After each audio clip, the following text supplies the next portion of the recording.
വിവാഹം മുടങ്ങിയതിനെ തുടർന്ന് വധുവിന്റെ വീടിന് നേരെ വെടിയുതിർത്ത് വരൻ. കോട്ടക്കൽ അരിച്ചോളിലെ കുന്നത്ത് ഇബ്രാഹിമിന്റെ വീടിന് നേരെയാണ് വെടിവെപ്പ് നടത്തിയത്. സംഭവത്തിൽ അബു ത്വാഹിർ എന്ന യുവാവിനെ കോട്ടക്കൽ പോലീസ് കസ്റ്റഡിയിലെടുത്തു. ചൊവ്വാഴ്ച രാത്രി 8ഓടെയാണ് സംഭവം. 3 തവണയാണ് വെടിവെച്ചത്. ശബ്ദം കേട്ടെങ്കിലും എന്താണെന്ന് മനസ്സിലായിരുന്നില്ല. തുടർ പരിശോധനയിലാണ് വീടിന്റെ മുൻവശത്തെ ജനൽച്ചില്ല് തകർന്നത് കണ്ടത്.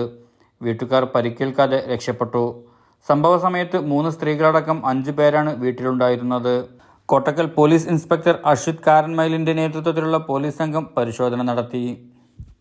വളാഞ്ചേരിയിൽ വസ്ത്രവൈവിധ്യങ്ങളാൽ വീരേതിഹാസം രചിക്കാൻ സിൽക്ക് പാലസ്. മംഗല്യപ്പെണ്ണിന്റെ മനസ്സ് തൊട്ടറിഞ്ഞ വിവാഹ വസ്ത്രങ്ങൾ, ആധുനിക ഫാഷന് പുതിയ നിർവചനം നൽകുന്ന ലേഡീസ് വെയറുകൾ, കുഞ്ഞുടുപ്പുകളിലെ വർണ്ണ വൈവിധ്യങ്ങൾ, പ്രൗഢിയാർന്ന പുരുഷ വസ്ത്രങ്ങൾ.